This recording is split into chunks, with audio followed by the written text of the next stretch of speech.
Are we ready? I'll start again. I'm Roger Randle.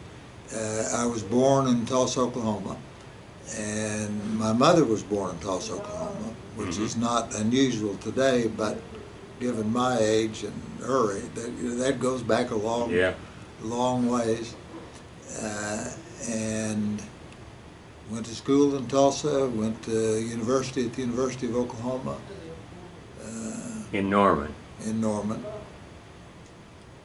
Mm-hmm. What about your father?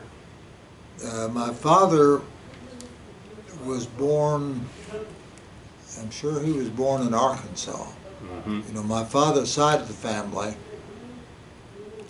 are from the hills, the Ozark Hills of Arkansas. Mm-hmm. They were from the backwoods over near Harrison. But they didn't live in Harrison, that's a big city, and they lived back in the holler somewhere. Mm-hmm. Mm-hmm. And we used to take my grandmother to visit the relatives back there. And, you know, that I loved it back then. Mm-hmm. Still good. And I loved the people back there. But Walmart has ruined the old style of life back there, because nowadays everybody's got jobs. Mm-hmm. And you can't live a proper hill life and go to work every day. Yeah, I understand what you mean. Yeah. Mm-hmm. So, did you have brothers and sisters? I had a brother, but he was 5 years older than I, and he went to Oklahoma State University. But he moved away from Tulsa by the time I was 24 or so. So he's, but obviously we stay in touch, and we don't have any children. My brother had 4, and of course they've reproduced, and so we keep in touch with them. So the family remains pretty close, even though it's dispersed. Mm-hmm. Okay. And your father must have moved from Arkansas to Tulsa at some point? The family moved. I can't tell you all. I don't know all the sequence of it, but the family moved to Broken Arrow, I think. Mm. And then, because I know my father spent at least a semester at Oklahoma State University, and but his father, my grandfather, all the time I knew him, lived over in Muskogee County. Mm. They lived, and most of the time as an adult, they lived in Porum. You know where Porum is? I do. Mm-hmm. And so when he went to Oklahoma State, what was he studying? What, I don't know. Don't know what he wanted to do with it? I just know that he was there for a little while. Okay. But this is something you can appreciate, Richard, that you go by Richard rather than... But when I was in Muskogee, I went by Dick. Yeah. I was Dick to everybody in Muskogee, but my wife decided I needed to be Richard, so I'm Richard now. That's all right. That's all right. Anyway, I'm not one to overly brag, but my grandfather, and I don't know if this was true in your day, Richard, but Porum had a reputation of being a pretty rough place. Mm-hmm. And my grandfather owned and ran the dance hall in Porum. Ah. And so to have run the dance hall in a place as rough as Porum, he had to be pretty rough and ready himself, you'd think. Right.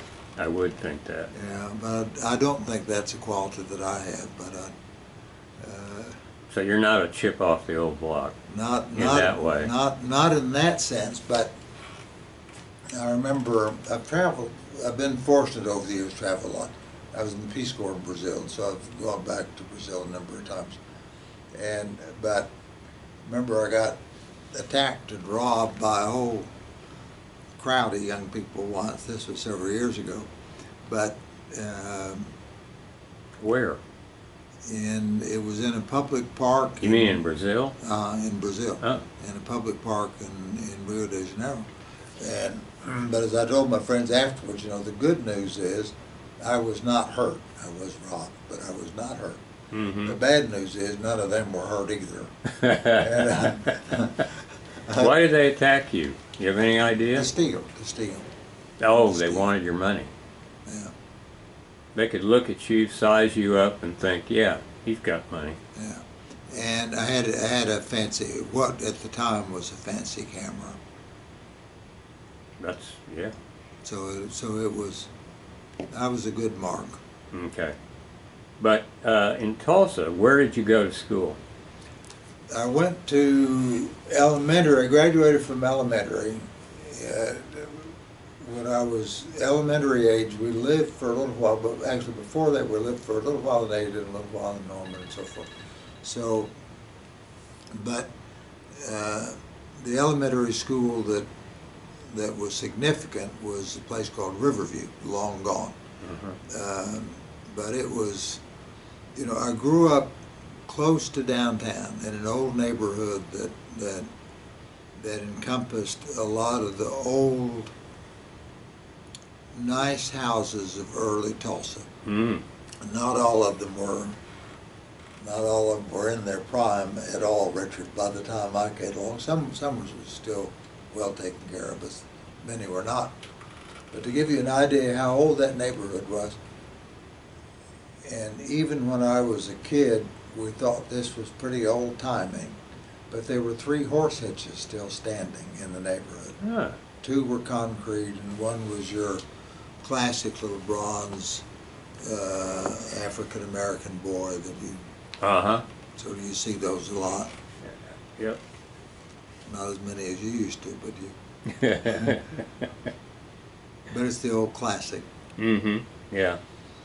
So you went to school there, and I went to Riverview, and one of the interesting things, so I went, this was true of Riverview, and then I went for 2 years to a junior high school, which was downtown in those days, called Horace Mann.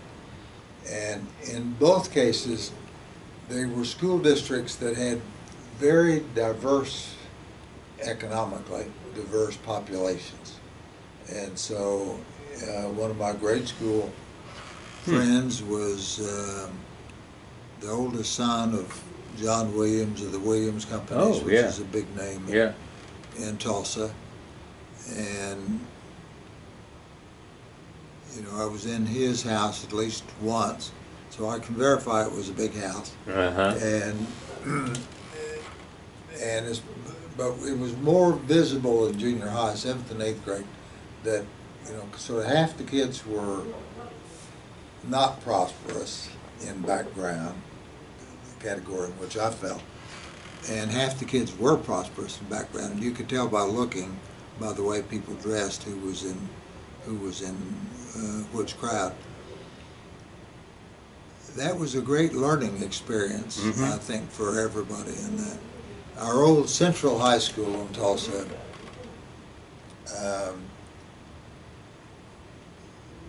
had that economic diversity. Uh-huh. You know, back when I was in high school, I graduated in 1962. Back when I was in high school, there were 3 main high schools in Tulsa. I think there was a new one or 2, but we didn't pay them any attention. Mm-hmm. And the main ones were Central, Edison, and Will Rogers. Yeah. And Will Rogers, where I went, was the middle class high school. You didn't have moneyed people, and you didn't have poor people. Mm-hmm.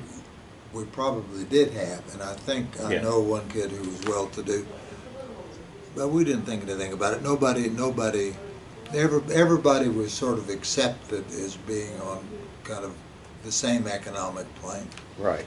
And then you had Edison, which was where the children of new money people went, and you had Central, which was half old money and half working class.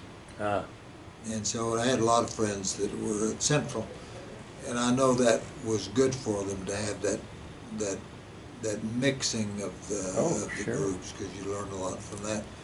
There were 2 other high schools that nobody paid any attention to in the main circle. One, of course, was the African American high school, Booker T. Washington, because we didn't have an occasion to No interact. contact. No contact. Yeah. And the other was Webster, which was in West Tulsa, which was pretty much just a working class area. I shouldn't say just a working class area. Working for a living is what I do now. Yeah. And working for a living is an honorable thing. Mm-hmm. But it was the area. It was an economically poorer area, and mostly people, probably the affluent people, worked at the refinery, and the other people had less remunerative activities. But it was a poor area. But it was culturally separate from Mm-hmm. the main. So we didn't interact with Webster people any more than we interacted with. Then we interacted with Booker T. Washington kids. So Yeah. Right.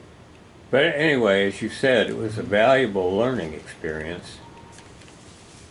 Even if it wasn't formal, it was informal, and you were learning. well, at those ages, we don't realize when we're in high school or junior high or earlier, we don't realize how much we don't know Mm-hmm. and how much we've got Sure. to learn. Yeah. And so part of what we have to learn is how society is structured, what are the hierarchies. Is this something that you remember thinking about when you were actually there? I mean, I'm not talking about in retrospect now. Yeah. I'm talking about when you were a junior. I think to a certain extent, yes, I did. Mhm. And I have a friend, actually I don't know whether, I haven't seen him in ages, so I don't know if he's still living, but he went to Harvard, and a mutual teacher that we had told me that the friend who'd gone to Harvard had to do a Harvard paper as a freshman, and he wrote on social class at Will Rogers High School. Oh, wow. But we haven't been able to run down that paper. Oh, that'd be great, wouldn't it? To read that? That would have been a great, the movie The Outsiders Saw that. in the book was supposedly happened at Will Rogers, but it had to have happened at Central because what they described fits Central. Yeah, not we, Will we Rogers. didn't have greasers at Will Rogers.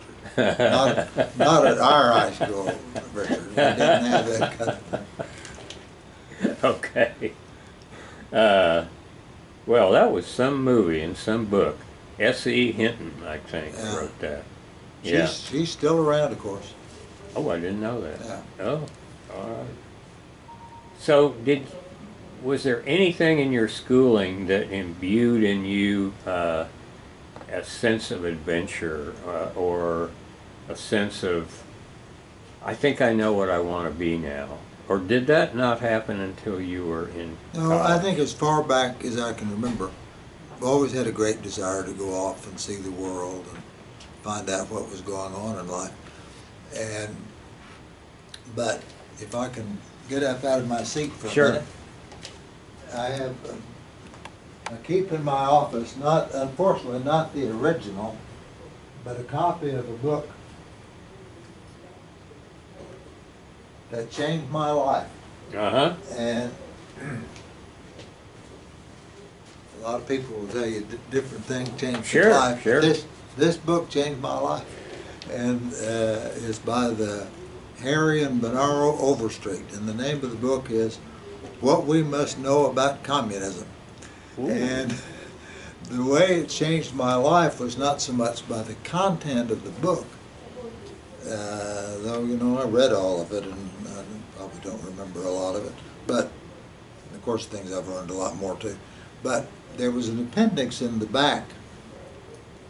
And this is the part of the book that ended up influencing me. Anyway, the appendix in the back listed periodicals Yeah. and books and all kinds of things like that. And so for some of the periodicals, I wrote off, and because I was interested in all. I'm gonna, you had to be interested in obscure things to read a book like that. And I would never have read a book like that. And I bought it, with good money, and the books weren't cheap even in those days. And anyway, so I'd write off, and you could write off in those days and get a sample of the a book? magazine or something. And so they would send it, and then remember I wrote off and got a copy of Political Affairs magazine. And I'm sure you're too respectable, Richard, to have ever been a reader of Political Affairs, but it was the theoretical journal of the American Communist Party. Oh, no, I certainly didn't know that. And so I showed it off to my civics teacher in junior high school because I thought, pretty interesting. She said, "Don't get things like that. The government will put your name on a list." And of course, that was good advice, but I didn't. You didn't take it?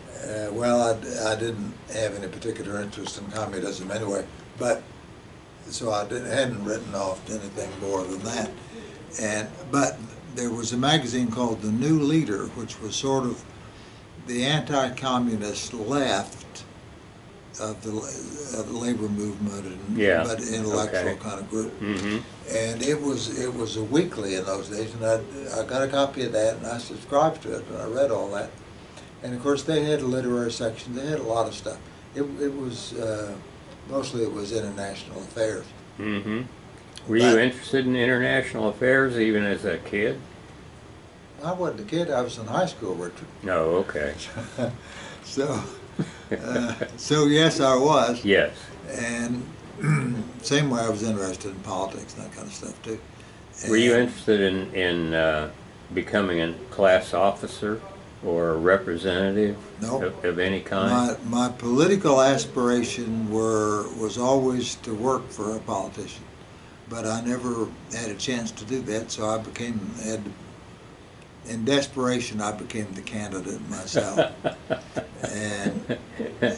I was going to say, back on the New Leader, it had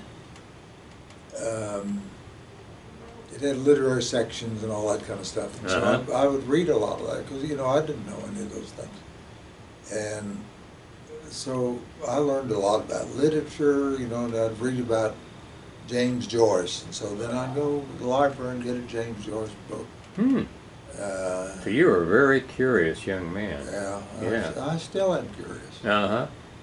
And I'm wondering if you shared your thoughts, what you were learning, with other people.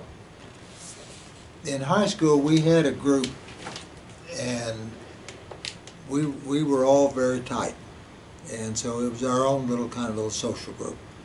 And I didn't then, and I don't now, consider myself an intellectual in a classic sense. But don't publish this part of the interview, Richard, but here at the university, where you're around PhDs all the time, I thought they were all intellectuals, but they're not intellectuals. No, everybody knows that. They're little artisans that write their articles. Being an intellectual is more determined by your level of curiosity and your willingness to follow in on that. And so one of the most interesting intellectuals that I know in Oklahoma is Jeffrey Standing Bear, the chief of the Osage Nation. And because he is a big reader, he's really curious. He is a classic intellectual, and yet almost nobody knows that because he isn't presented to the world as an intellectual. Yeah. And so. Is he still the chief? Yeah. Well, anyway, we had our little tight group, and everybody kind of considered themselves intellectual, and they were all smart. One girl, for example, left public school after the 9th grade, dropped out in the 9th grade, and went to college, went to the University of Tulsa. Wow. And then, she became a psychiatrist. and but she eventually left that. She said she got tired of putting up with crazy people all day. And Wrong profession then. yeah, well, she should have thought that before she got in it. But and another got a doctorate at the University of Kansas. Another became a medical doctor, and his Oh, specialty wow. was plastic surgery, hands, which Uh-huh. is one of the most difficult things. Another got his PhD in mathematics from the University of California at Berkeley, went to undergraduate at Harvard on scholarship. Another went to Stanford, but I think his family just paid for him to go to Stanford. And What a group. Did And you that- did your group have a name? Did you call yourselves anything? we called ourselves the Nonconformist Club. We Ah. weren't educated enough in those days to know that nonconformist had a specific meaning, which was you're nonconforming to the Church of England. No.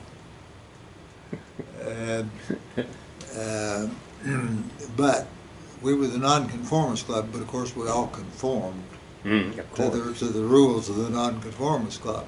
Hmm. And Well, that's very interesting. I think there you are in this stew of curiosity and intellectuals, and how are you going to emerge? You know, were you thinking about that at all? At the oh time? yes, when I was young, I really had kind of three things, and one way or another, I've kind of achieved all of it. Professionally that were mentors. I thought, well, I'd like to go.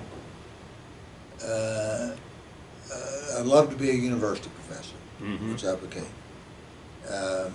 But on the other hand, I lacked the discipline to be the kind of student to spend all my days in the library, Carol. Yeah, So that was a hindrance to that path. that path. And then I would have enjoyed being a preacher. At least I thought at the time. Do you have feelings of religion and wanting to pass your feelings along? Kind of, but at the time I was a Unitarian, so preacher's not really the word, but No, uh, more like discussant. exactly. But since then, we've for the last 40 years we've been Episcopalians, so we're and you can be a free, you can. The Episcopal Church does not require a strong adherence to particular things. So No, so that's why they're called fake Catholics. yeah. So No offense now, no offense. no. Well, because one of the things I enjoy most about the Episcopal Church, and I like the High Church, is because those ceremonies connect us with hundreds of years of Western European history and tradition. Mm-hmm. So Sure did. what we do on Sunday morning, the same thing our people have been doing for 500 years. Mm-hmm. And so I like all that kind of stuff. So, and then the other was politics. But I really would have liked to have worked for somebody. If you work for somebody, at the end of the day, theoretically, you get to go home and watch TV and relax. And if you're the politician himself or herself, instead of going home at the end of the day to relax, you go to a banquet somewhere, Hmm. which is not so good. When did you start thinking about public service, if you ever did? Using that term, public service. I'd like to get into public service, or I'd like to be a public servant. I think probably forever. But I'd have to, by the time I knew what public service was, then I had a desire to do that. And I can remember being up in Washington, D.C. This was after I was out of college and things.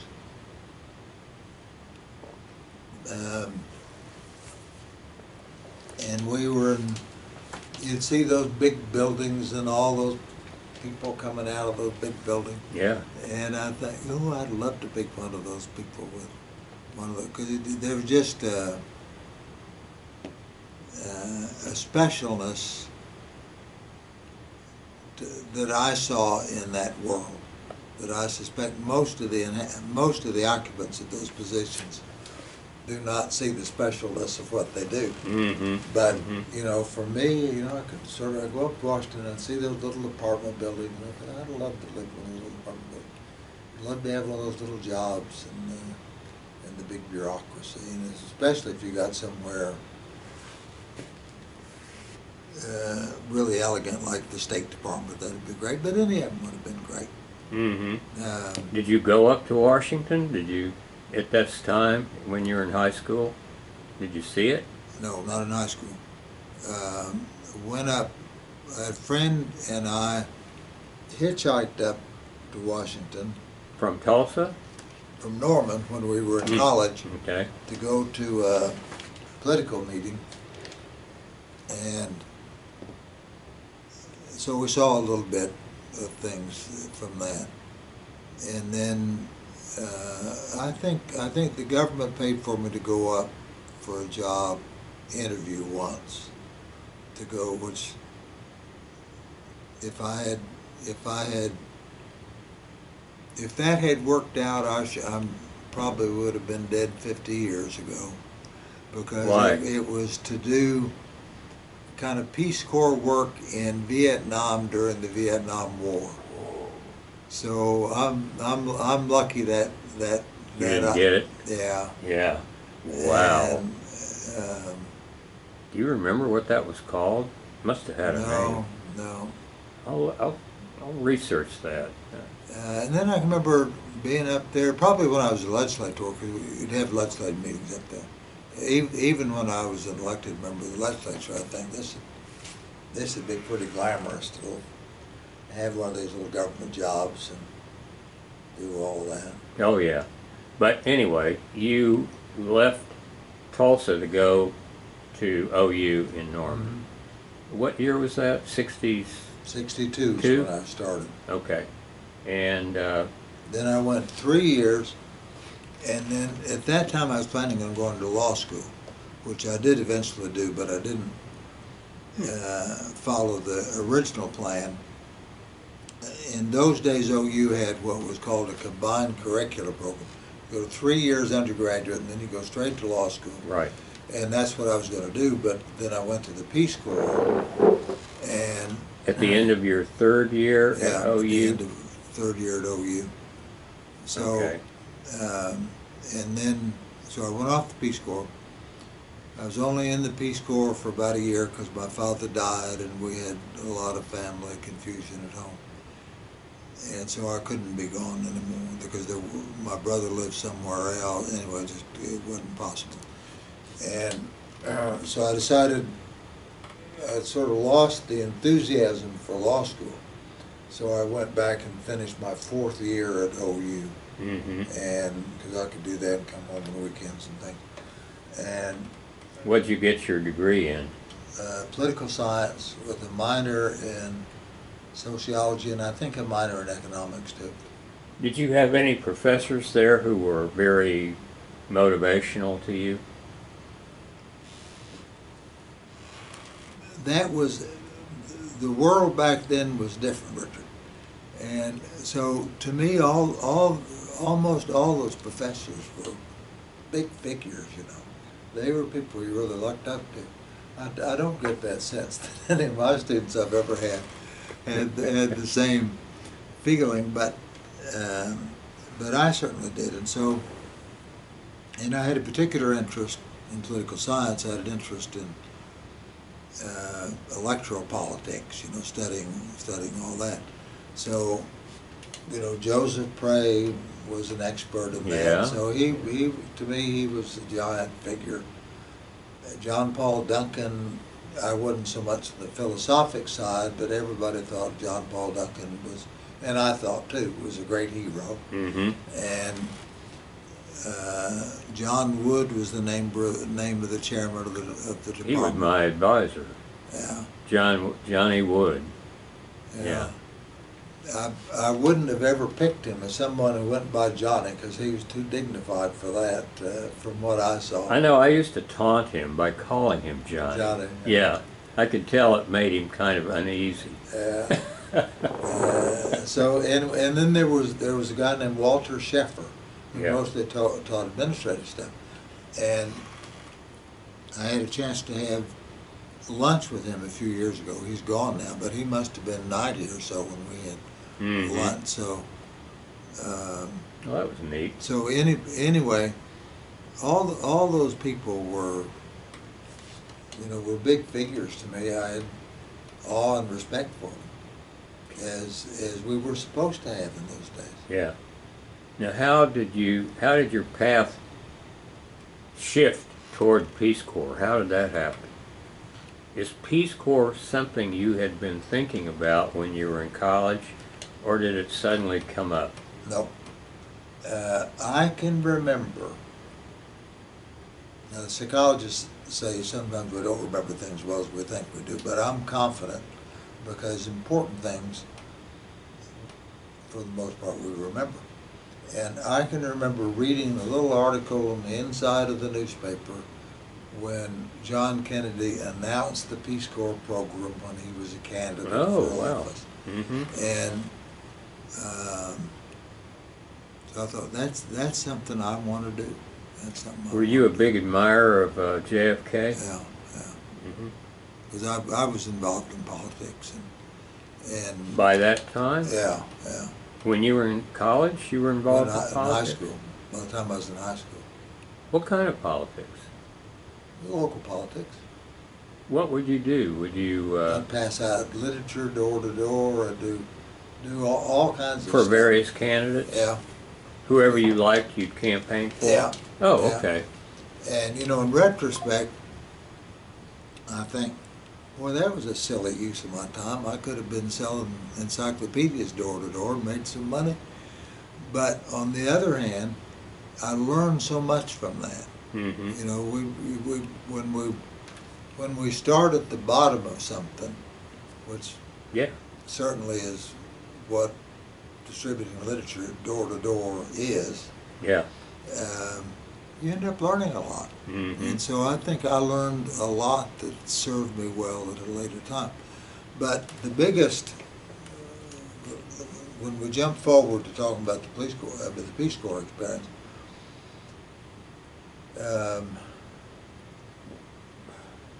the Peace Corps training was great preparation for political life.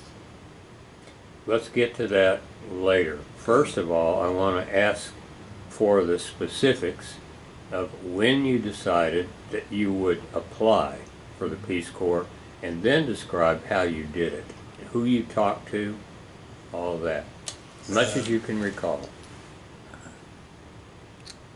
I must have decided in the first semester of my third year. All I right. remember if I was either going to go to law school or do something else. I'm pretty sure that the invitation came in the spring semester. So I think it wasn't a whole lot of time Mm-hmm. before we went off to training, about 3 months or so, 2 or 3 months or so. And of course that would have been in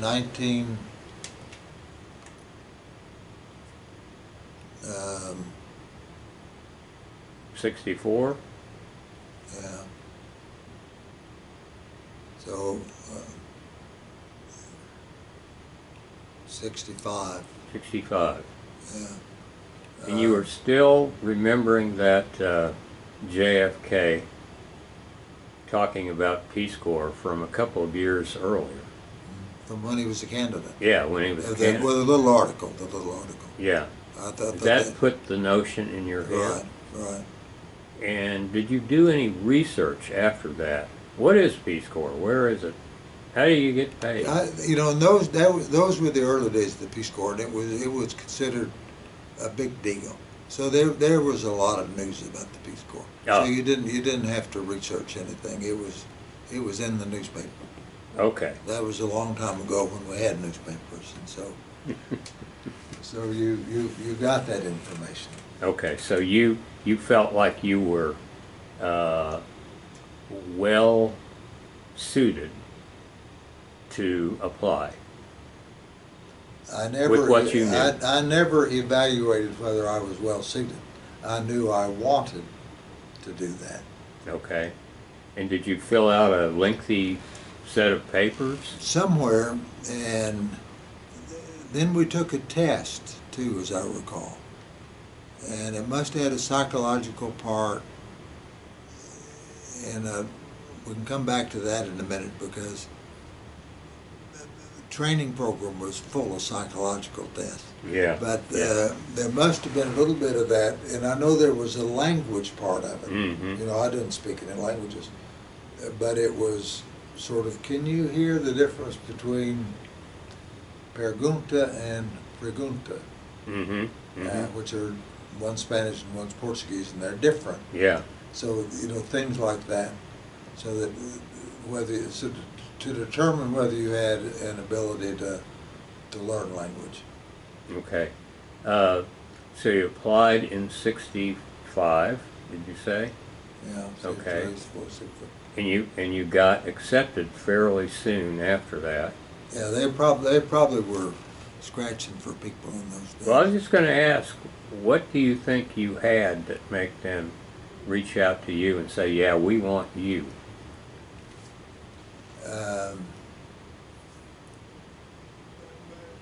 I think, I hate to say it this way, Richard, because I think it applies to other aspects of my life, but I think they probably looked over my application and thought, well, there's nothing here that would exclude this person, so we'll put him in the accepted file. That's a very modest answer. Yeah. Very modest. Yeah. So when you were accepted, did they tell you at that time where you were going and Yes. what you were going to do? Yes. And what was that? We were, we were invited to a specific program, and my wife was in the Peace Corps too. At the same time you were? Same time, adjoining states. We weren't acquainted. But we weren't acquainted. We wow. weren't acquainted. Huh. And so, but she had the same experience. You know, we thought we got invited for one.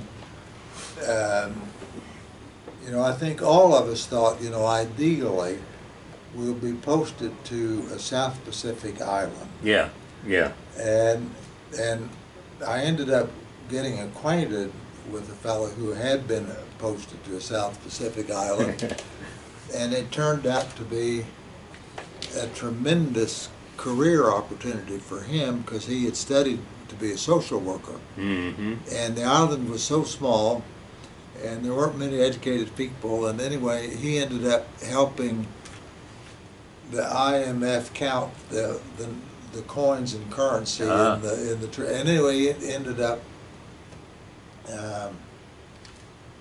negotiating on behalf of the island with the IMF. Oh, wow. And then he went into banking, and when I got acquainted, he was head of one of the big banks in Oklahoma City. Huh. And he'd done that all on the basis of the skills he developed in the Peace Corps. And you thought, counting money. That's what I want to do. I want to do something I didn't like think that. I just thought that South Pacific would be pretty good. And because that's sort of the idea, I think we all grow up with the idea that that's the ideal assignment. sort of location. And in fact, where I went in the northeast of Brazil, we had a lot of those qualities. You had the palm trees, you had the beaches, you didn't really have any tourism in those days. And you had these wonderful beaches. So, so we had those things and other good things. Now, when you found out that you were going to go to Brazil. Okay, let me restate that because I may not have finished all my point. Okay. I was offered the opportunity to go to Brazil. All right. And this is what coincides with my wife's experience. We both thought, listen, we're lucky to have gotten an offer to do anything. Mm-hmm. We better take it. And so I decided to take it and not wait for for A better deal? a better deal in the South Pacific. Uh-huh. Did you ever tell them that that's what you really would like to have? You'd like, No, I don't think that I really wanted the South Pacific. It just, when you think of going off somewhere exotic, that's sort of the image that comes to your mind. a romantic notion. Yeah, a romantic notion of what Yeah. a self-sacrificing life in distant corners would be. And So you found out you were going to go to Brazil, mm-hmm. and you accepted that. Were you at all worried when you found out or when you realized that the people there don't speak English, they speak Spanish Portuguese. or Portuguese, even more esoteric? So did that give you any pause? Well, I knew they didn't speak English, so that came with the deal. And so language study was an important part of what we did. And I don't think I've since worked a lot over the years on my Portuguese. And I get by pretty good in Portuguese now. So you knew it pretty well when you were there. I don't think that. I think my Portuguese was terrible when I was there. And yet, I look back and I think, well, I did this, did that. Yeah. I had to have been speaking better than I remembered that I spoke. Okay. But there were no fine points to it. It may have been adequate, but there were no fine points to it. But since then, I've studied it a lot, developed Spanish as well, and so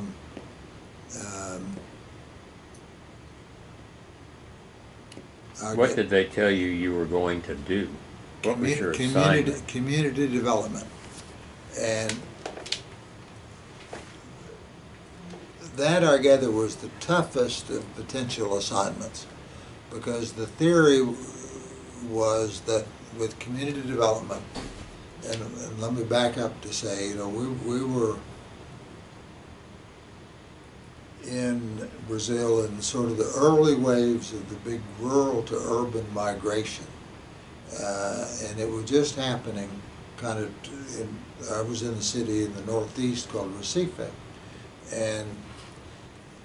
or Recife, as it's pronounced in Brazil. And so the outskirts of the city were full of these people, and they weren't just on the outskirts, but communities of these folks. And of course the government was poor, the country was poor, there weren't any social services for these people. And so the idea was the people need to learn to get together and do things for themselves. Right. That's part of our cultural heritage in America. We have had to do that from the beginning. So we're entirely comfortable with that. But in Brazil, all those people had come from big agricultural settings where there was a boss that told them what to do, and people were not to think on their own. Mm-hmm. There was somebody to think for you. You just do it. You did the work that you were assigned, and it wasn't your place to think about it.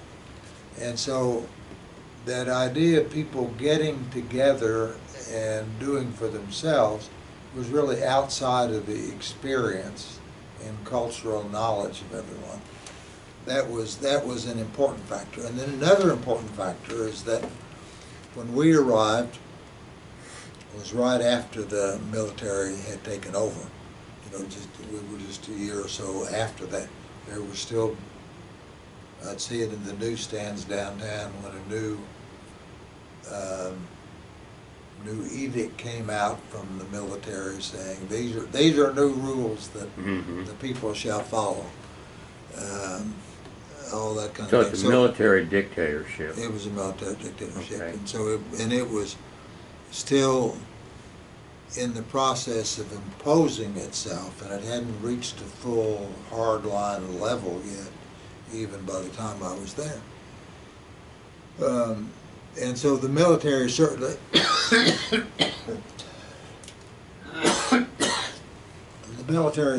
certainly saw no virtue in people organizing. Yeah. Yeah. on the neighborhood level. Mm-hmm. That could get you, that could get your body thrown in the river. Mm-hmm. So there was a great hesitancy to that kind of thing because you didn't want to be seen as an organizer of alternative social structures. And yet, that's what you were. That's what we were supposed to do. And So- did you realize it early on that this was kind of a dangerous thing for you to be doing? No, because we did it in a way that did not involve the full implementation of the philosophy of community development.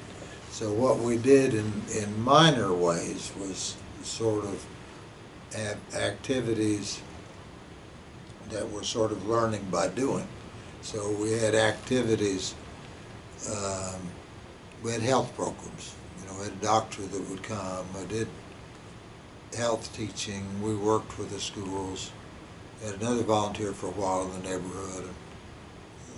Sometimes we didn't have another volunteer. I didn't have another volunteer. So it was more in those kind of ways rather than calling groups of people together and saying, here's a task for us to do and let's. Now let me retreat for a minute.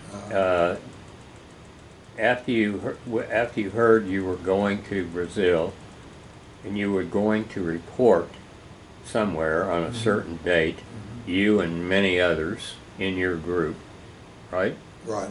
Okay. So where was this? And Gainesville, Florida is Gainesville, where Florida. our training group, and I can remember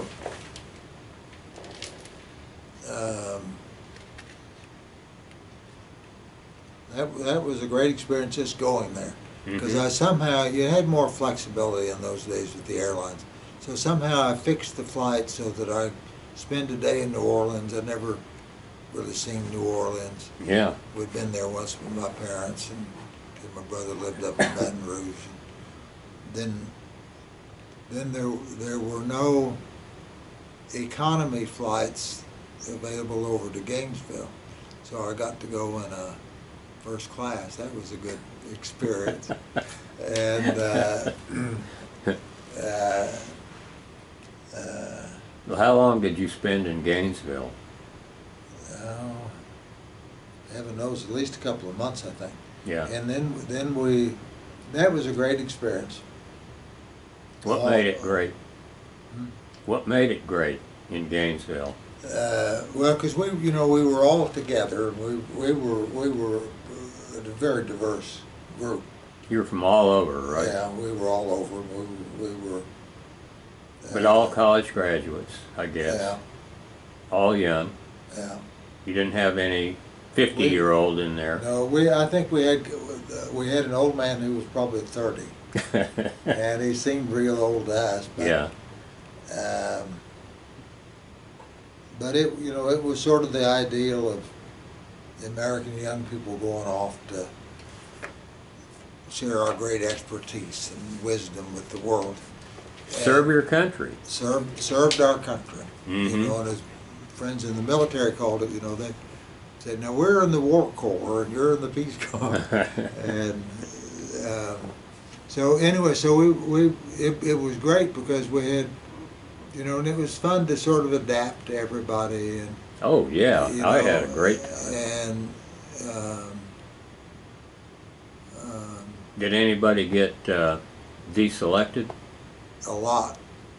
A lot? Ours was a rough deal because we had like 3 different points at which people were deselected. Tell me about that. And with community development, the thought was that they could take you, put your suitcase in the back of a pickup truck, take you out some little town in the middle of nowhere, dump you off, and you were going to be self-sufficient from there on. So, but you were probably in a similar thing to that. But anyway, that was our thought. So I think they were real strict on that. and real focused on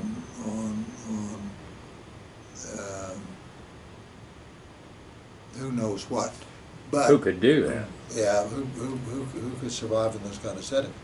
And so, you know, we'd have a day, because your days were very structured. You know, we'd do ballroom dancing at 8 a.m. because that fell in the gym category, and so forth. And then, but every now and then, well, two different times we had, you know, been asked in the morning. Now we're going to have a little party in the afternoon. Mm-hmm. And of course, we knew what that was. That was going to be selection and deselection. Oh, really? Party was a euphemism for getting kicked out? Yeah. So we get everybody for social, and I'm just sort of remembering it as I remember it. So Yeah, go ahead. It's probably a little different, but they'd have a little shoebox, and they'd have everybody a little card with everybody's name. Here's your card, Richard. And you know, the way they did it, it would have been more emotionally honest if we had hobnailed boots, people in hobnailed boots coming at 2 a.m. and banging on your door and forcibly removing you. Get out. Yeah. So I say it's 7 in the afternoon. It probably wasn't. It probably did it in the morning, because by the end of the day, the people who were deselected were gone. You know, the bodies were all removed. And At what point in your training, was this a few weeks into your training, would you say? probably the first one was a few weeks, and then there was Okay. there were at least 2 before the final. Okay. And the final is whether you got the word you're going or you're not going. And Yeah. but we would have a social thing sometimes in the weekend. Somebody would have a picnic at somebody's house or whatever. And if you look closely over in the shadow under the tree, you'd find a psychologist with his pad observing everybody. You know, it was rough. Wow. And so the first deselection was a few weeks into your training, and then they were gone that same day. About how many of them were deselected, do you remember? Well, it certainly seemed like a bunch. My roommate was deselected. Wow. And we just met coming in from the airport, but he was a great guy. He was kind of the ideal person that all of us would like to have been. And he got deselected. I don't know why. And we were roommates and we were friends, but anyway, I can't imagine why. Other people that got, you don't know why they got deselected. But it had to be a fourth to a third. Had to be what? Of our group that didn't make it. A fourth? A fourth to a third. Yeah. Gosh, It was that's a a bunch. large number. Maybe it was smaller, but it sure seemed like a lot. And like I say, we had 2 preliminary stages at which you could, oh, there's the, I gotta tell these people. Hello. Hi. Well, you got it, thanks. Are you good with us doing this right now? Yeah, Okay. we're doing an interview thing, but if you need me, I'm here to help. Okay. Oh, it's in here. Oh, okay, perfect. Okay, excellent. We'll get the old one out and we'll put the new one in. Right. Thanks. Yep. So you were saying about a fourth to a third got Yeah. deselected. Yeah. And how many total were there about in your group at the beginning? Probably 40 or 50. Okay. Yeah, that's a lot to be deselected. Yeah. Did the ones of you who didn't get deselected, did you get mad? Did you protest this at all to Peace Corps? Why are these people not going with us? That kind of thing. Are you suggesting that we would have questioned authority? We certainly wouldn't have questioned, we would not have raised any complaints against the Peace Corps bureaucracy. Wasn't our Okay. place. All right, okay. So they just got on their planes and came back. Yeah. Mm-hmm. All right. Otherwise, we would have been the next to go. Hmm. Boy, that sounds very severe to me. Very severe. It was pretty severe. You know, maybe I'm exaggerating a little bit on the number, but it certainly seemed to us like it was a lot. Yeah. So yeah. maybe it was 10% or 20%, but But you remember your roommate, and you thought he would have made a very good Peace Corps volunteer. yeah, Yeah. he was sort of the archetypical American young man. Mm-hmm. So, but maybe the psychologist saw something I didn't see. You never know. Yeah. Never know. So anyway, how many weeks was it? Or you said it was a couple of months. Yeah. Was And training. then we went to New Bedford and Massachusetts, Ah, and we lived in different homes, and that was a great experience. We went to New Bedford because they had Portuguese-speaking colonies there. oh, okay. Of course, they spoke Portuguese, Mhm. which is miles away. It's like Scottish English and American English. You know, you going to Brazil speaking Scottish English wasn't going to get you very far. Yeah, yeah. But All I right. guess they figured we had such strange accents anyway. It didn't matter. We couldn't hurt it much. So it was very intensive language study in New Bedford. It wasn't just language, but that was the rationale for being there. That we had a community and we could interact with the community as we often did, and so forth. Oh, okay. All right. So after you left New Bedford, where did you wind up? Then I headed to Brazil. Okay. New Bedford was the end of the training program. All right. So you and your group had come to be pretty close, I guess, at the Yes. end of training. Yeah. We're now going to be split up. And you, And so then we stayed close. Those we discussed at the beginning, Richard. You know, we all came from different backgrounds, different cultures, that kind of thing. So we weren't naturally close, but there's nothing like shared experiences No, to right. make you close. that's right. And so that brought a lot of us together. You know, some of us have been closer in training. There was one kid, for example, I mean, he wasn't a kid, he's a grown man, but his family had a little house out on Cape Cod, and we got a little group, and we rented motorcycles, and we all went for the Saturday and came back on Sunday and spent the night sleeping at the little house. And when we were down in Florida, a group of us went to the beach for the weekend. Of course. So you had a lot of stuff that got everybody together. And Did you go see the Kennedy compound when you were in Cape Cod? no, hold on.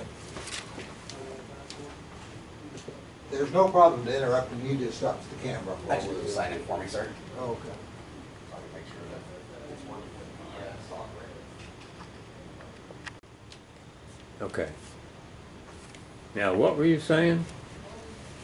Let's see. We were talking about, I think we were talking about New Bedford, maybe. No, we got past New Bedford. Okay. We were in. You were just about to go to. To Brazil, Brazil. yeah. To Brazil. So we all got to go home then for a week or whatever period of time. You did between training and assignment? Uh-huh. Did you not? No, no. Uh-uh. We had to go pack our bags. Why didn't? What? You were with a rough group. Well, we were told to bring everything with us to training, and because we weren't going anywhere except we were either going home if we were deselected, or we were going to the Philippines. We weren't going back to our homes. Well, anyway, we got to go back to our homes. Oh, well, that's neat. And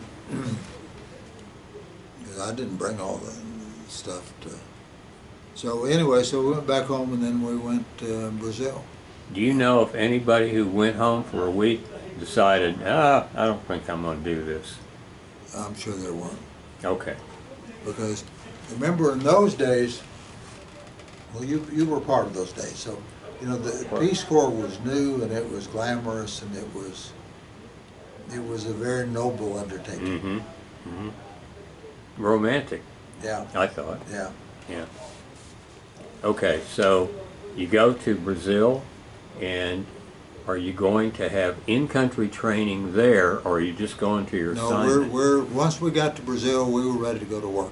So Okay. we had some kind of initial formalities for 2 or 3 days in Rio, and you know I'd never been out of the country before until we landed in Rio. Well, actually, we landed in Brasilia because Brasilia was the new capital, Yeah. and the airlines were forced to stop in Oh. Brasilia before going to Rio. Oh, huh. They're not forced to do that anymore, and No. they do not. And but so anyway, so we arrive in Rio, and then we get sort of the reality of Brazil. Then we go up to our little. Let me ask you for your impressions, your first Yeah. impressions of Rio. How long, first of all, how long did you spend in Rio? A couple of days? Yeah, I think with 2 or 3 days. Okay. It couldn't have been more than 3. Then that's what I'm interested in. What do you remember about your impressions of those first couple of days in Rio? Well, you know, I was a kid from Oklahoma whose life experiences I did spend a summer on a church project in San Francisco, but it was a Quaker project through the American Friends Service Committee, so we were doing civil rights stuff. So it wasn't the summer of ice cream socials, you know, and so it wasn't a church activity in the way that you might imagine. We were exposed to some really interesting stuff, and especially at that period in San Francisco. That was the summer of '64. In the summer of '64, we had some people working in Haight-Ashbury.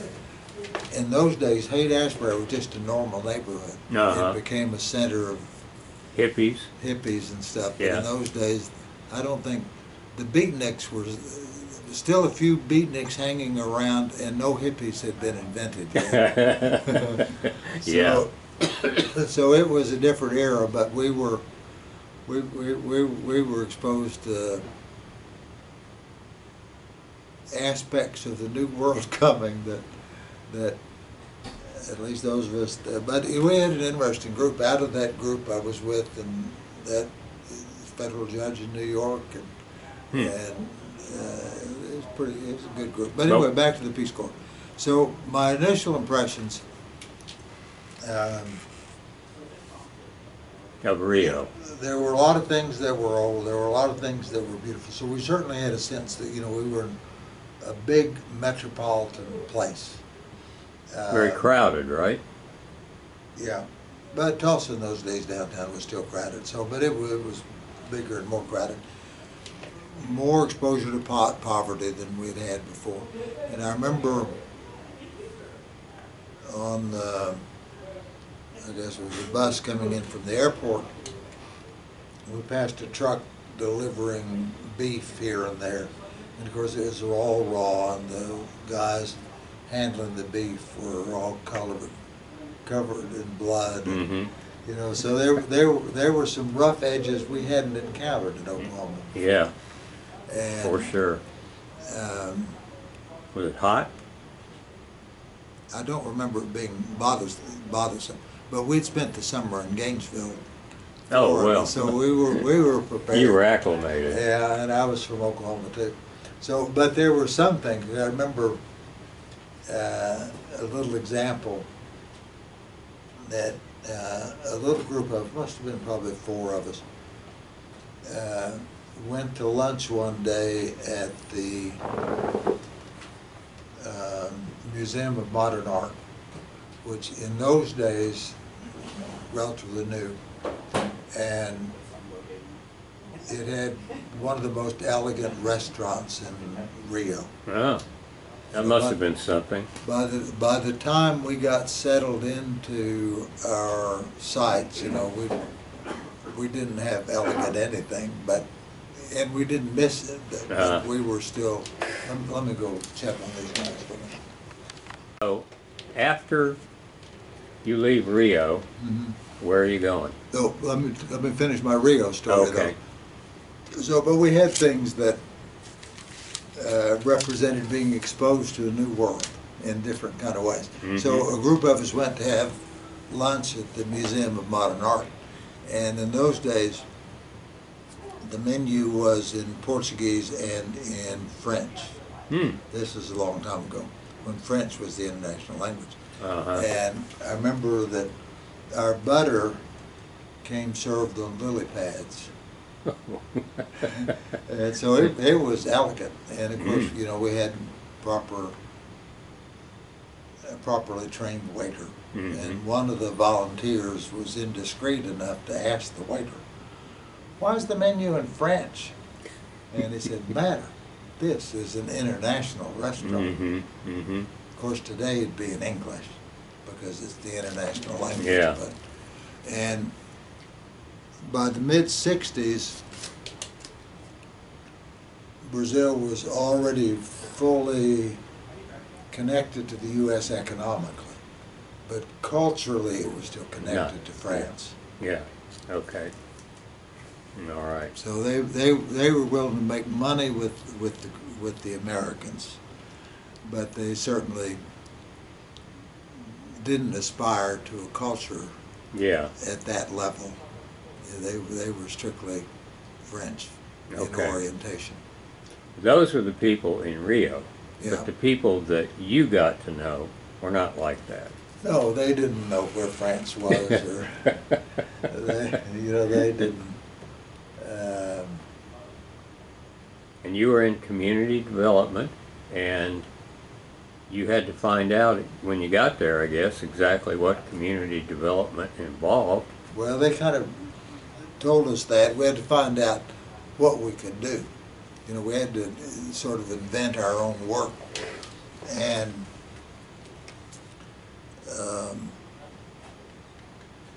How would you do that? And we weren't given a place to live. We were told to find one. And somehow the little neighborhood, another volunteer and I moved in at the beginning, and we were somehow said, well, this would be a good spot. Why don't you go see what you can find? And You mean you just rode a bus into a town and you thought, well, maybe this one? pretty close. Really? I think Wow. they took us out to this neighborhood. So this would be good for you. We were on the outskirts of the city, and but maybe because the other volunteer was a lady. We thought of ourselves as boys and girls in those days, but anyway, Okay. she was a woman. And so maybe they had arranged for her to have a room. Wasn't considered too good for a woman to live alone, you know, a respectable woman didn't do that. And then, but we had to find a place for me, and so and so said, oh, there's a house for rent. But we had to get on the bus and go find the owner of the house and make the deals, and you didn't have telephones, of course, in those days. No. And so the only way to talk to somebody was to Go see him. go see him. Uh-huh. And it's interesting because I see that, and when I became a university professor, I finally had time for things that were important to me, and one of the things important to me was to get back to studying Portuguese.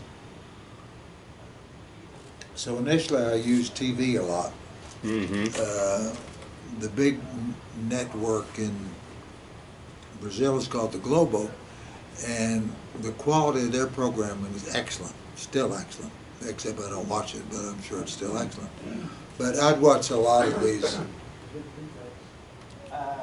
novellas. In Spanish they call them telenovelas, but okay, let me go check on my machine. Let's go back to Brazil, and you're looking for a place to stay. So anyway, so we had to get in the bus. We had to, you know, it was 45 minutes downtown, then because all the buses go downtown, and then you train from there, and then you go to another spot, and but it all worked fine. Mm-hmm. Fine. You found a place. You learn to kind of slow down, and as one of the friends from the training group said that when he came to visit me and us, because the other volunteers there too, you know, where, and really this was true. I hate to admit this, Richard, but it was just a picture perfect Peace Corps setting. Oh, You know, we were wow. on the little hillside. We got our little pastel colored houses that are all kind of homemade. But Yeah, yeah. And there were no paved streets anywhere around. It was very pleasant, and the people were very nice, and you know, it was a good life there. And you found that you could understand them pretty well? You know, I think, you know, I remember back that my Portuguese was terrible, but we all got along. You know, we all communicated. We all one, however it worked out, we were all communicating without any. So it must not have been as bad as I remembered it. So you didn't go to bed at night thinking, "Gosh, I've got to do better. I've got to know more." About the language and things. Yeah, the language. You know, I was aware that I needed to know more, but the level I was at still allowed me to do everything I needed to do. Which was community development. Yeah. And what are the community development Well, because involved? what we did was we had a health program, and we did educational things, and we worked with a little school in the neighborhood. And so it would be things like organizing. We had a volunteer doctor that came to the neighborhood, and though we had to kind of organize that and go to the doctor. And remember, everything to get anywhere was 45 minutes downtown and then somewhere more. So if you wanted to go visit the doctor, that was at least half a day. Mm. So your pace of achievement was slowed down Yeah. in those kind of settings. So Did you have any health problems the year you were there? I had the usual for a little period. You did too, I presume. Oh, you mean like the runs? Yeah. Oh, yeah, sure. Yeah. Uh-huh. But nothing, you know, I've talked to a couple of PCVs who almost came home. They were so sick. Yeah, we didn't have anybody in our group, but we were in a big city. You know, life was good in the big city, and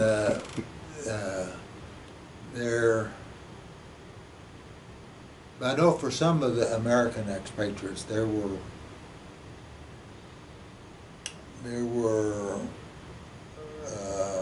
some Presbyterian missionaries, Mm-hmm. and their children got green hair because of the chemicals in their swimming pool. Oh, wow. But if they hadn't had a swimming pool, they wouldn't have had that problem. Yeah. But it was worse up on the Amazon, I'm told, that sometimes people would get their hair get moldy, and that was a big problem. And you know, but you learn to live with all that. Now when you get up in the morning, before you put your shoes on, you'd scrape out the mold that accumulated over the evening, and it was just life.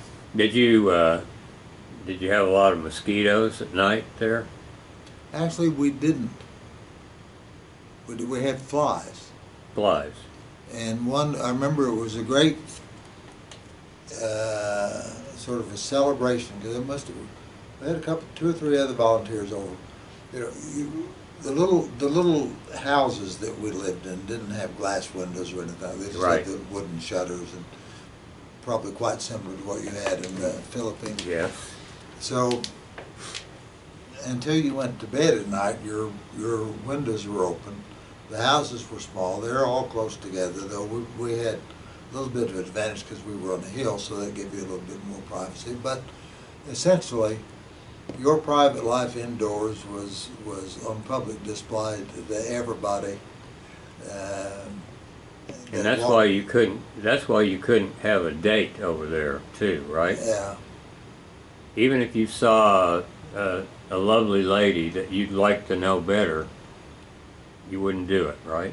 No, you'd have to meet anonymously downtown at the theater or something. And you couldn't do it in the neighborhood because everybody sees everything. But anyway, but the example, for some reason, on the day when our boxes finally came, and there was at least one other, maybe two other volunteers that had come to the neighborhood. And one of the things our boxes from home had that we were in great need of and wonderfully relieved when they arrived. And those were fly swatters. No. And so I remember we were sitting at my little table just swatting flies, all four of them. And one of the neighbors came over to learn more about what we were doing. He said he thought it was some kind of game from what he could see. Because we were just all intently swatting. And then we need a fly swatter at home too today. But anyway, that's not. Did you meet some people over there who made such an impression on you that you still remember them, and you've even contacted them? You know, no. My wife, sort of, and we went back to her site a few years ago, but You said she was in Brazil also, she's but you didn't know in her. a neighboring state, but I didn't know her at the time. Okay. And but in terms of people, yes, but not that I kept in contact with. And of course, the ones I would have really known were older people because they were people of substance. Yeah. And they would have died ages ago. You know, people my age probably died of old age too. You know, But these people that you met had an impact on you. They had an impact. They were interesting people, and people with qualities that interested me. You know, so for example,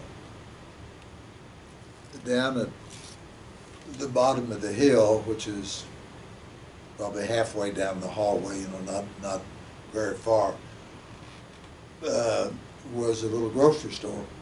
You know, the grocery store sounds like a big thing. It wasn't any bigger than this office room. Oh, And, wow.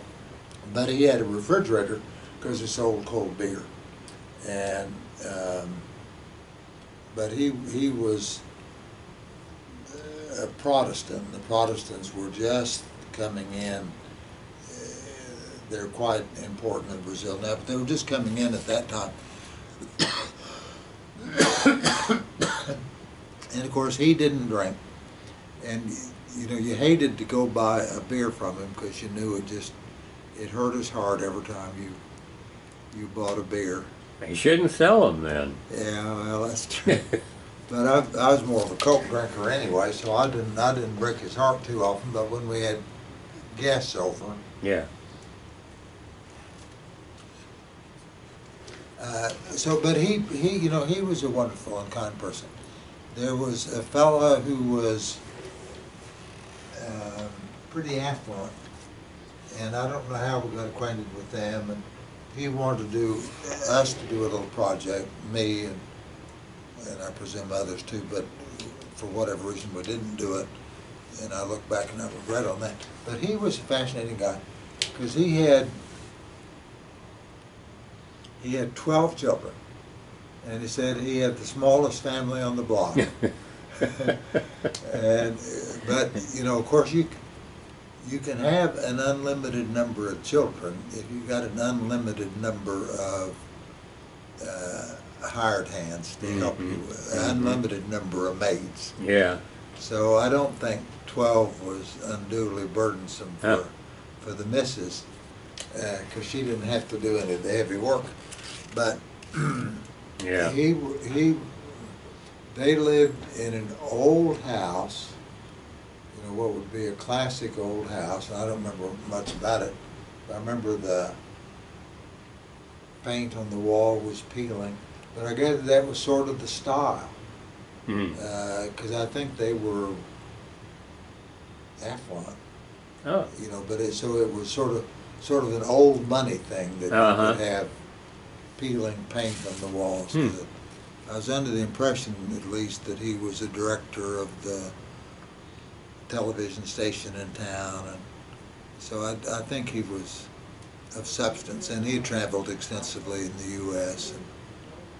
What were your accommodations like? Did you have, for example, a toilet? Did you have a shower? Of course not. What kind of life do you think we lived in? Did you have a toilet and a shower? No. You know, there were rumors.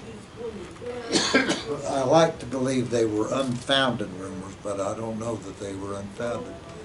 That volunteers in Africa had refrigerators and and things like that were just luxuries beyond a normal person's ability to imagine. I talked to a couple who had, one of them had a refrigerator, one of them had a TV that worked. You're kidding. Yeah, a TV that worked. The Peace Corps should have been investigated for permitting that kind of living. And Lavish living. Yeah. Yeah. Because we had, our cooking was done on little burners, and it was little kerosene, and you refilled the kerosene bottles, and forget exactly how we tipped it in so that it worked, but it worked. Yeah. And you didn't have running water. We did have in our neighborhood, oddly,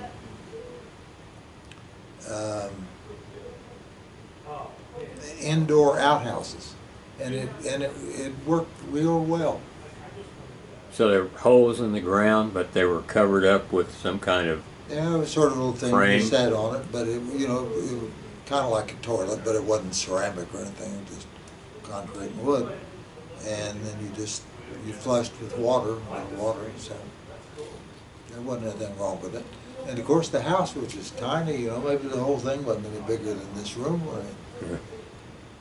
But it was the house that you lived in. Yeah. Nobody needed any more space than that anyway. Yeah. So you would meet with your counterparts just about every day. No, periodically. Periodically. Go downtown. Might go to the Peace Corps office for one thing or another. Oh, there was a Peace Corps office near in the city. you? Oh. No, it wasn't near me. It was downtown. And remember, downtown's 45 minutes away by bus. Okay. And there was a song called by Petula Clark. You may remember it. Downtown? Sure. I sure We do. all joked that was everybody's theme song this evening, because downtown was just life was. We had no complaints about the neighborhood where we were. It was great. Everything about it was great, and it sounds like you did a good job. You were happy enough doing your job. yeah, all that's true. But what I was going to say, all those things are true, and they nice neighborhood, really. But we all loved to go downtown. We all loved to go downtown.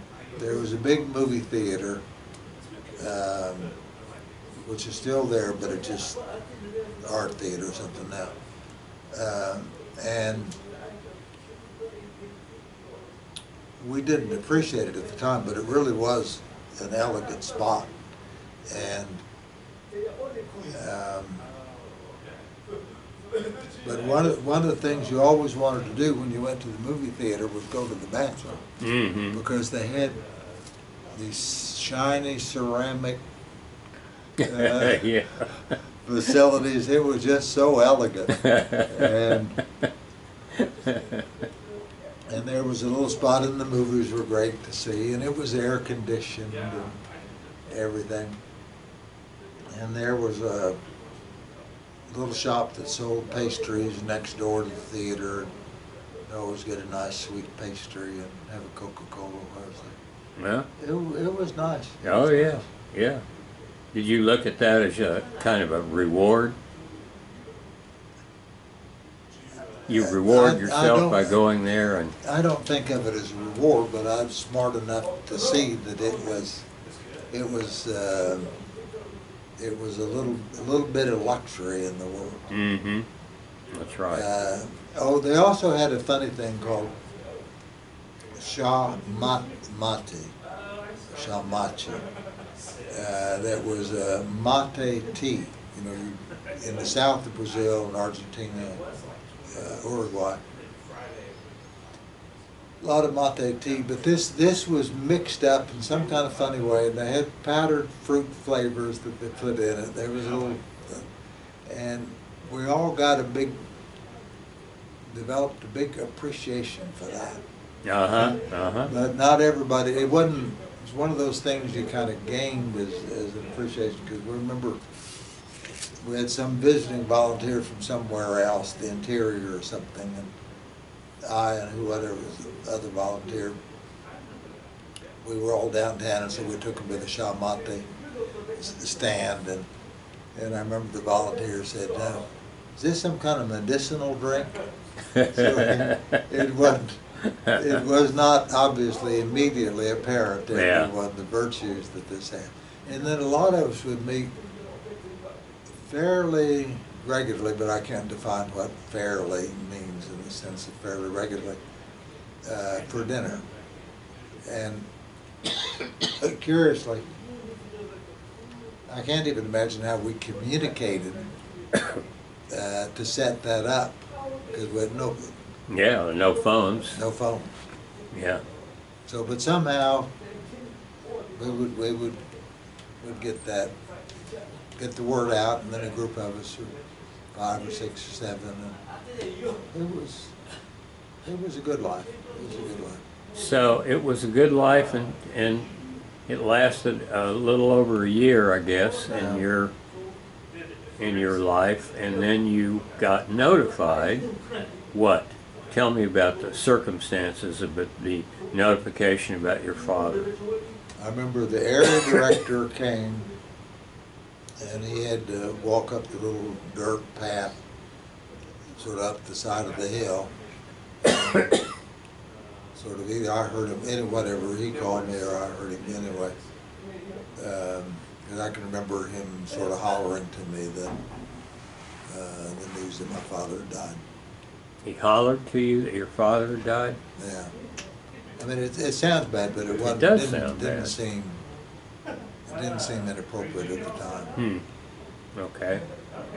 So then what? Otherwise, why would your area director come see you? That only if you were in serious trouble with the area. Yeah, but director. I mean, why wouldn't he come and face you and tell you that? I don't remember, and I may not even remember correctly, but my memory is, because that's a significant event in a person's life, and so I'm confident that, you know, he wasn't as close as you and I. He was on the pathway. Okay. So What did you do? I was told that they were going to get me on a plane as quick as I could, and so I left that day. I didn't spend another night. And were you in shock? Sure. I mean, this was completely unexpected. Yeah, He wasn't it was a sickly man. It was man. a heart attack, you know, and he was only 52 or so. 52? Yeah. Oh, wow. Yeah. So, but we didn't have much to pack up, you know, so I kind of packed up what I had and headed back. I guess you went to Brasilia again? I went down to, took a flight to Rio, and from Rio to New York City, and from New York City to Tulsa. Oh, okay. So you had quite a few hours to think about this on your way home. To think about not only had you just lost your father, but am I not in Peace Corps anymore? Am I through? Everything about life was suddenly upside down, so there wasn't any certainty about anything. And That must have been a horrible trip. yes, but I think you're correct. I was really in shock, and then in shock. Was there was no doubt in your mind that you were getting an accurate report, that your father really had died, and you didn't, I guess you didn't feel the need to get on a phone and confirm it. We couldn't. There wasn't a phone. Wasn't it? Okay. Though curiously, the family was at home was trying to get a hold of me because my brother was here and everything. And there were floods at the time, so they didn't know until I called from New York that I had made it back. Oh, okay. Because they were unable to get a call through. So I guess the word came through Washington to the Peace Corps and not, and no contact with the family. Because I remember them telling me that they'd been trying to get through it before they couldn't get messages through because of the floods. So. Right. So when you landed in Tulsa, when was it that you decided you weren't going back? And how did you decide that? Well, I didn't, and you know, initially, of course, I'm not thinking about that. I'm just No, thinking about it. right. So it would have been after the funeral. My brother didn't live in Tulsa. My brother lived somewhere else. At that time, I think he was in Pennsylvania. He was in Pennsylvania or New York. I was the only one who had any ability to look after my mother. And so it was, I think I probably kind of understood from the beginning that if my father was gone, then my obligation was going to be to stay. Yeah, it was clear. Well, I couldn't have. She wasn't capable of looking after herself, I think. And there wasn't anybody else. And there wasn't anybody else. So right. it wasn't a tough decision. Well, she had a sister here in town, but probably not the appropriate one to do that. Yeah. So it wasn't a tough decision. It was Well, an obvious decision. It was, the choice was extremely limited. Yeah. On a personal level, I would have been better off back in Brazil, because you know, it was a good life. Sure. That's what you've been saying right along. So yeah. Let me tell you one funny story about the regional director. Okay. And a couple of things just to give a picture of life in those days. I remember we must have had some kind of weekend. Anyway, for whatever reason, you know, well, we had a pretty active social life among the volunteers themselves. And also we had a lot of aid people in town. You know, Aid people? Yeah, Yeah. there were like 200 or better aid people in the northeast of Brazil in those days. And you had the consulate, which must have had a lot of people. And the consulate, Richard had a lot of secretaries. And some of the volunteers got well acquainted with some of the secretaries of the consulate. Uh-huh. Uh-huh. And not the ladies at the Peace Corps office, but the secretaries at the consulate. Yeah. And so we had kind of a active social life among all of us, because we'd have evenings, we'd go to some secretary's house, you know, because they got tax exempt liquor and that, you know, so how we did that without telephones, I don't know, but everybody knew you know, and of course we're not talking about big numbers, but we're talking about Yeah. 3 or 4 or 5 people. Right. And we'd go out and we'd meet, we'd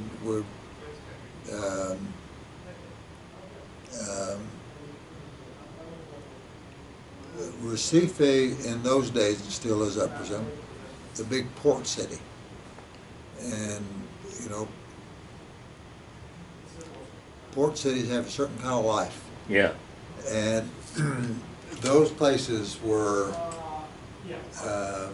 they had dancing, they had all that kind of stuff. And so we would go as mixed groups, men and women from the Peace Corps volunteers, little groups of us, and we'd go to some of those places. Mm-hmm. And because it was fun, and you know, everybody was accepted us, and we accepted them, Yeah. and it was Great. kind of fun. And I remember our bank accounts were at the First National City Bank of New York. They're gone now. I don't know who the successor of the First National City Bank of New York is. I bet that's Citibank. But anyway, the point of the story is that they were on the first floor of a brothel Oh. in downtown Recife. Wow. But anyway, so we had that little social life. And I remember a couple of us were in the apartment of the Peace Corps director. And quite how that came to be, I don't know, but we were in the apartment of it. We'd gone in for something. It was just brief. And this was over the brothel. No. Oh, That oh. was he was Okay. in a respectable part of town somewhere.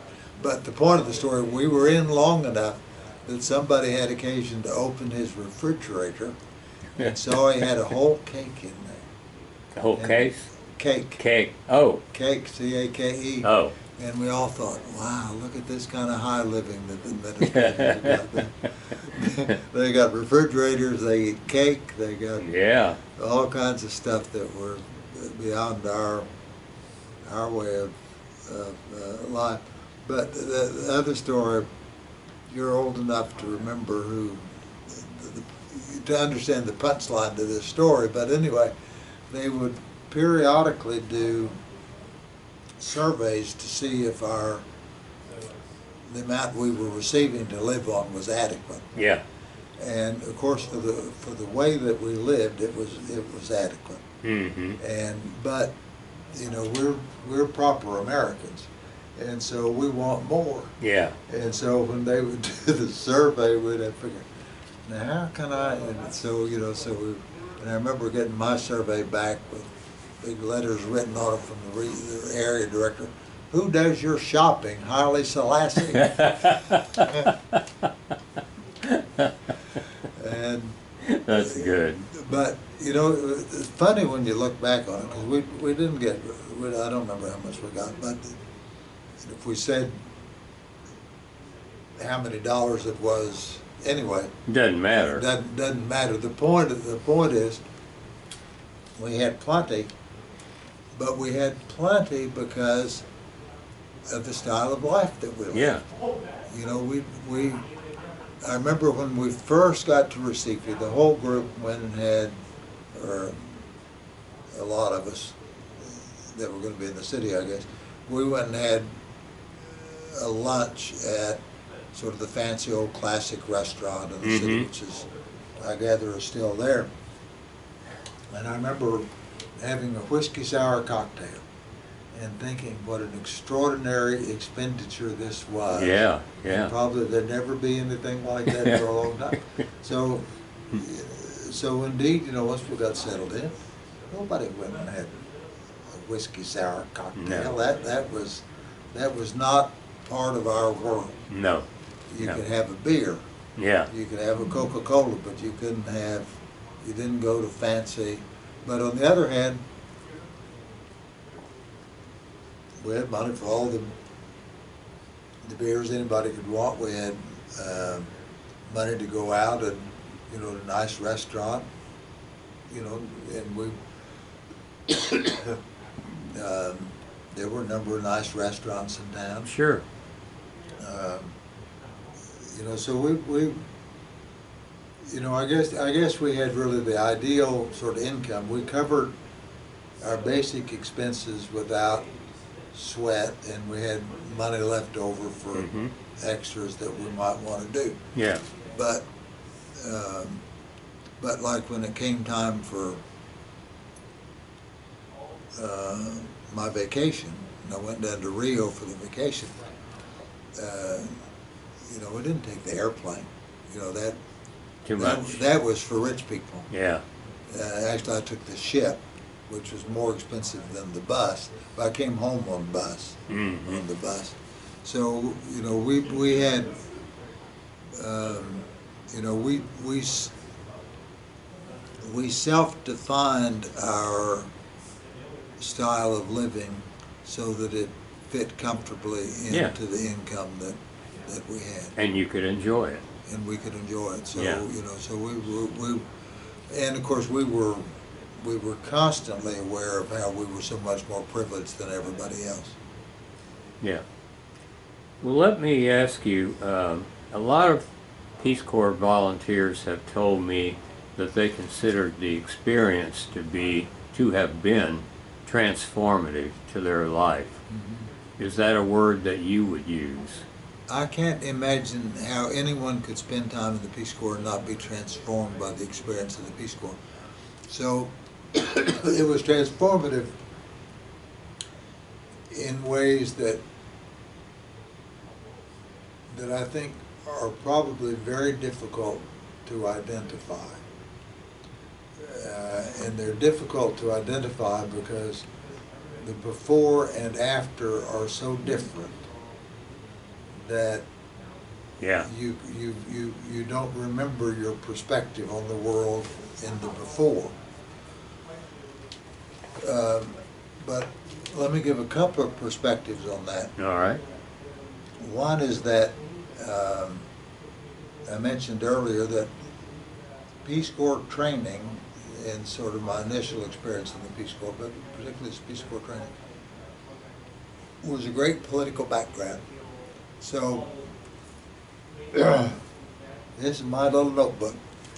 And so Peace Corps training, you know, because we were in community development, so one thing we had to understand was how does the community work? Mm-hmm. Mm-hmm. So theoretically, we get our little notebooks out and go around and say, now Richard, who else do you know around here? Mm-hmm. And tell me about them. Yeah. And so you sort of learn to methodically. So when I became a candidate for the House of Representatives, the first office that I ran for, first thing I did was go to the dime store and get me a little memo pad Mm-hmm. so that I can go to my neighborhoods, Ask around. ask around, and then start building. And that's what I still do. That's what I still do. Yeah. For all these years. And though I think I was kind of that way anyway, so I sort of took to that kind of thing because it was an existing inclination. Mm-hmm. But we spent a lot of time in training sort of thinking about this question of analysis of how communities worked and all those kind of things. And so, and then of course when you're in the when you're a Peace Corps volunteer,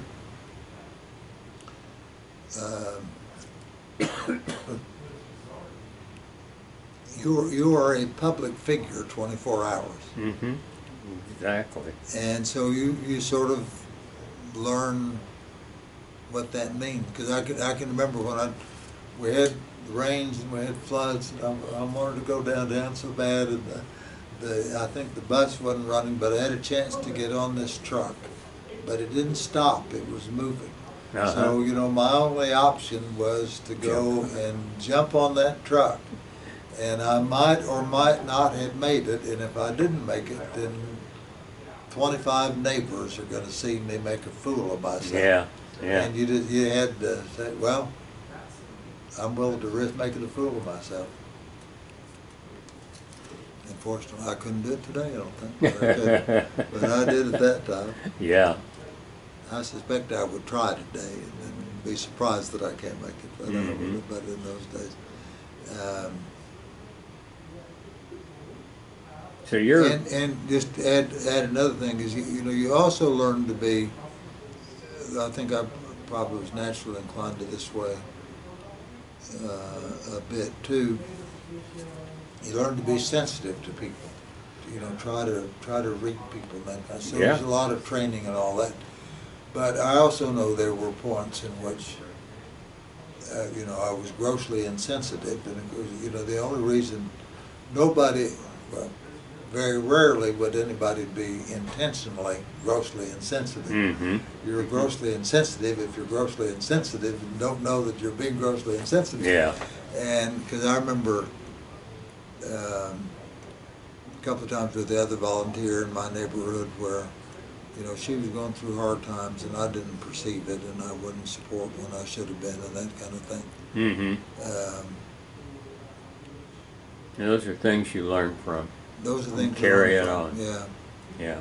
So, you know, so I still have occasions when I think about that because I think, you know, let's make sure that we're not grossly ignoring feelings and other people, which doesn't mean that we always recognize them and do them as we ought to, but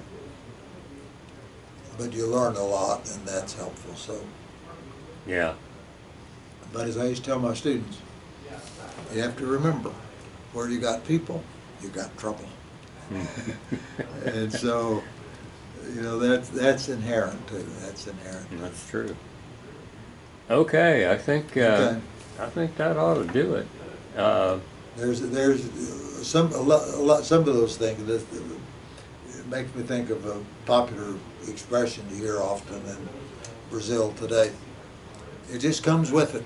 It comes with it. And so there are a lot of things that just come with it. Oh, absolutely. Yeah. Well, thank you very Yeah. much.